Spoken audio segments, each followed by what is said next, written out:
Luc, chapitre 12.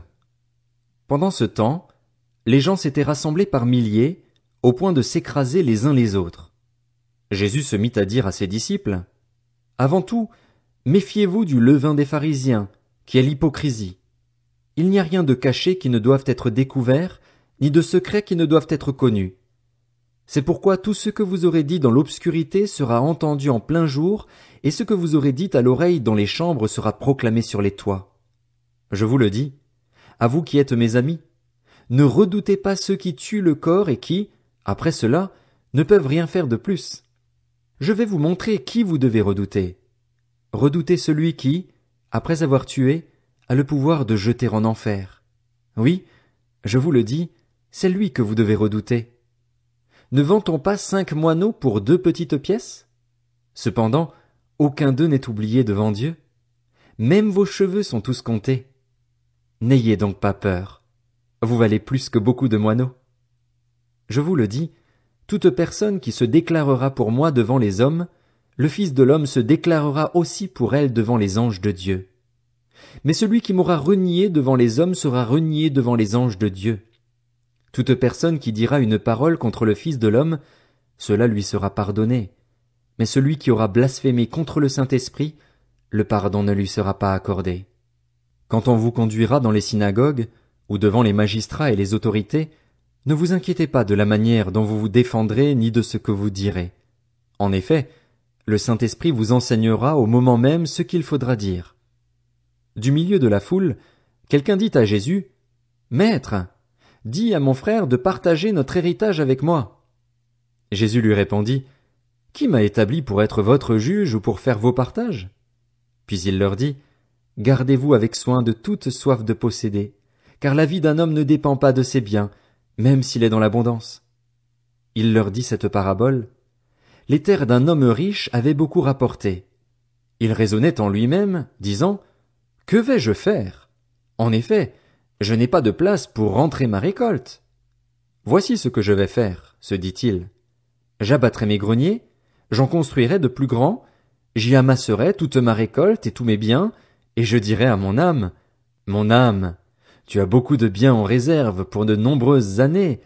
Repose-toi, mange, bois et réjouis-toi. » Mais Dieu lui dit, « Homme dépourvu de bon sens, cette nuit même, ton âme te sera redemandée, et ce que tu as préparé, pour qui cela sera-t-il? » Voilà quelle est la situation de celui qui amasse des trésors pour lui-même et qui n'est pas riche pour Dieu.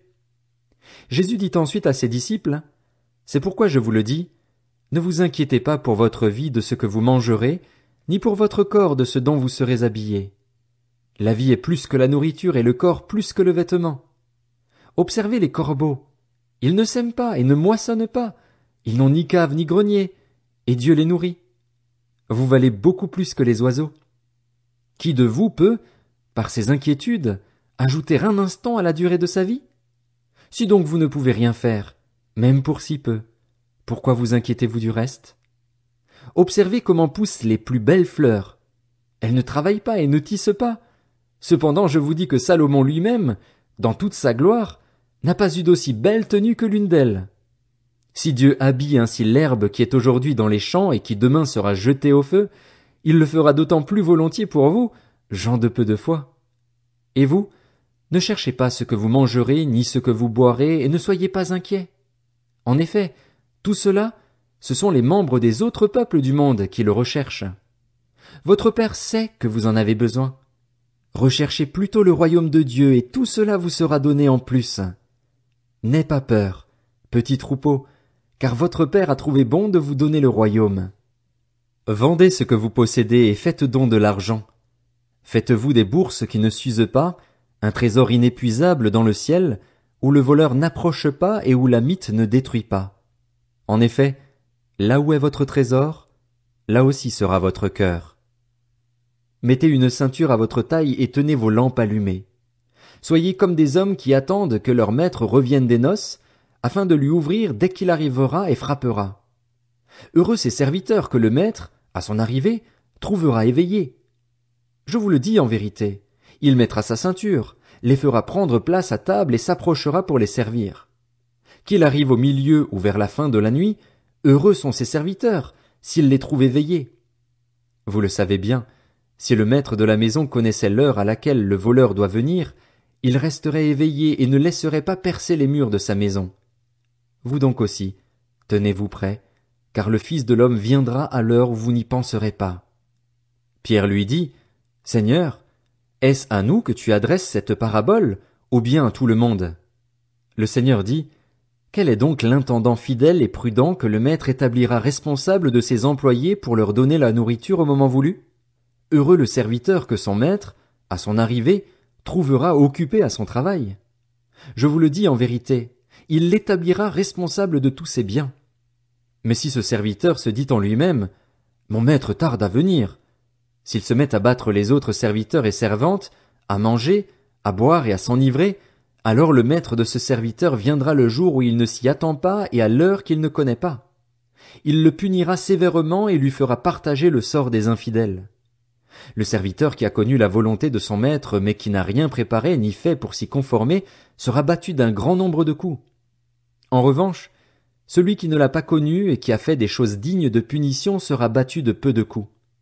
On demandera beaucoup à qui l'on a beaucoup donné, et l'on exigera davantage de celui à qui l'on a beaucoup confié.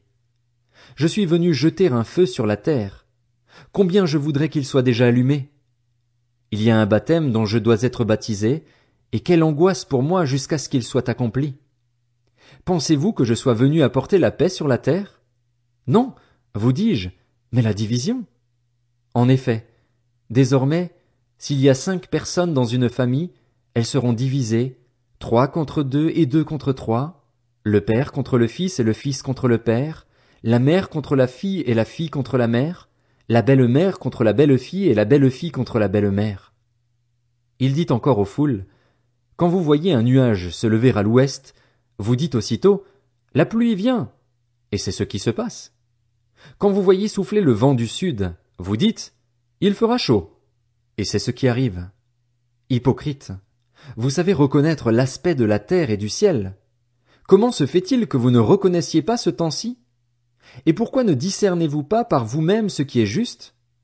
Lorsque tu vas avec ton adversaire devant le magistrat, tâche en chemin de t'arranger avec lui, de peur qu'il ne te traîne devant le juge, que le juge ne te livre à l'officier de justice et que celui-ci ne te mette en prison. Je te le dis, tu n'en sortiras pas avant d'avoir payé jusqu'au dernier centime.